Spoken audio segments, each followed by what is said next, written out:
If you don't know what that is, let me show you a scene from The Untouchables. You said you wanted to know how to get Capone. Do you really want to get him? You see what I'm saying? What are you prepared to do? Everything within the law. And then what are you prepared to do? If you open the ball on these people, Mr. Nash, you must be prepared to go all the way. Because they won't give up the fight until one of you is dead. I want to get Capone. I don't know how to get him. Want to get Capone? Here's how you get him. He pulls a knife, you pull a gun. He sends one of yours to the hospital, you send one of his to the morgue. That's the Chicago way. And that's how you get Capone. That's the Chicago way. Now we have it in Washington. That's the Washington way. Rahm Emanuel, Barack Obama, two lovers sitting in a tree. Beating. What is it that Barack Obama promised on the campaign trail? Oh, yeah, that's right, I remember. A new kind of politics. Well, America didn't think the new politics would be even worse than the old politics, but here's what the new politics is. You don't agree with the administration? Well, I tell you what, you know what I'm saying? You want to stand in the way of reform? No longer is it a gentleman's disagreement that can be debated. No. You're going to play ball, or you're going to get a beat down. Some of the people that found out just this week, Chamber of Commerce, they found out firsthand.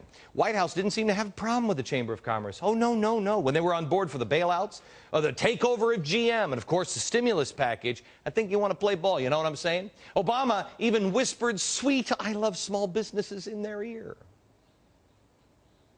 Over the past decade and a half, America's small businesses have created 65% of all new jobs in the country. And more than half of all Americans working in the private sector are either employed by a small business or own one. More than half. So these companies are the engine of job growth in America. They fuel our prosperity. Yeah. And that's why they have to be at the forefront of our recovery. They're the engine of our prosperity. Why are we giving all the money to the tailpipe of our prosperity? America can't live without them. He loves them. He loves the Chamber, who represents 3 million businesses. 95% are small businesses. But when the Chamber comes out against the disastrous climate change cap and trade bill, and then they had the unmitigated gall to, you coming out against universal health care. You know what I'm saying here, huh? Well, the president got out his bat. They're very good at this, because that's how business has been done in Washington for a very long time.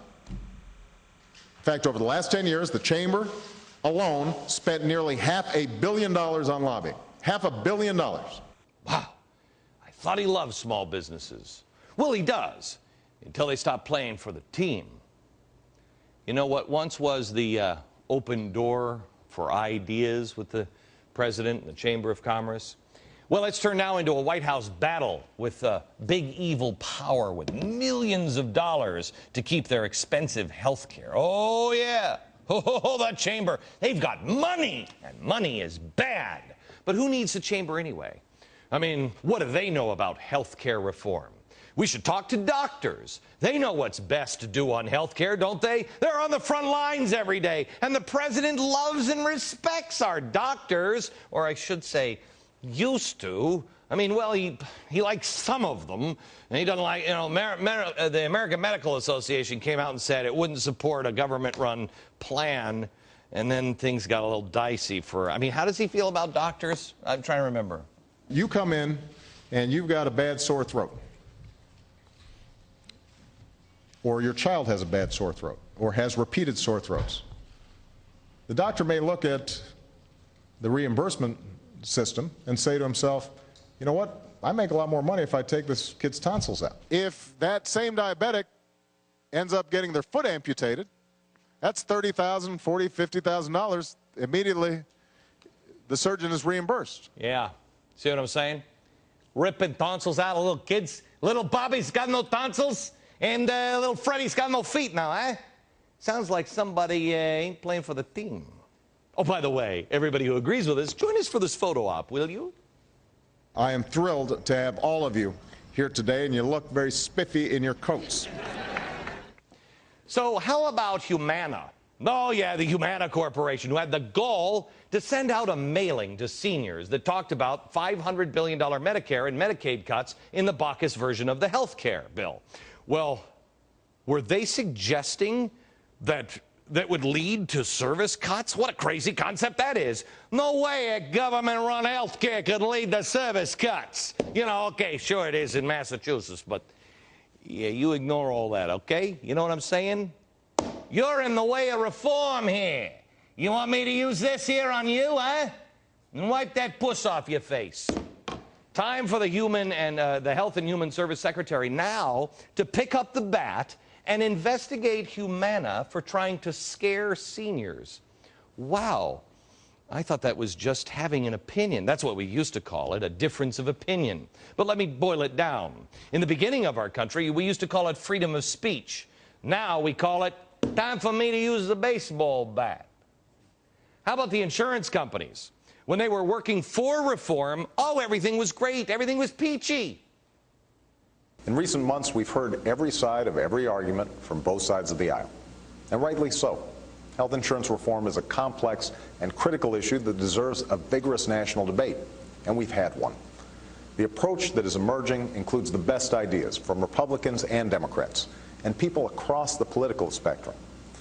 In fact, what's remarkable is not that we've had a spirited debate about health insurance reform, but the unprecedented consensus that has come together behind it.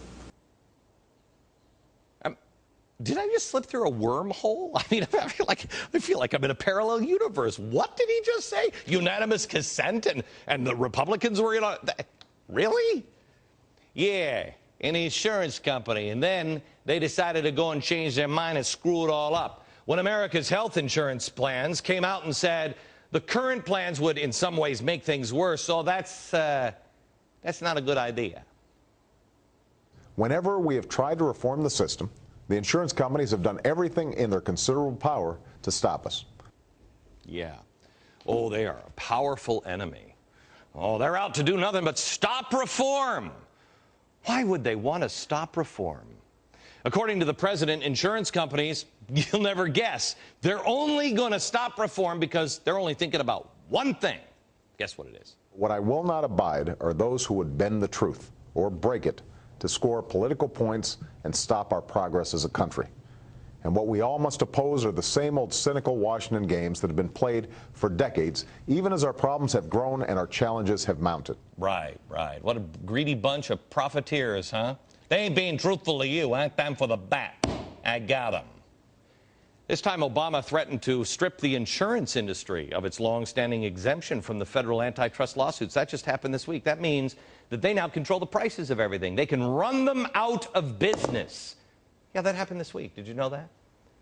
Is anybody else noticing a pattern here?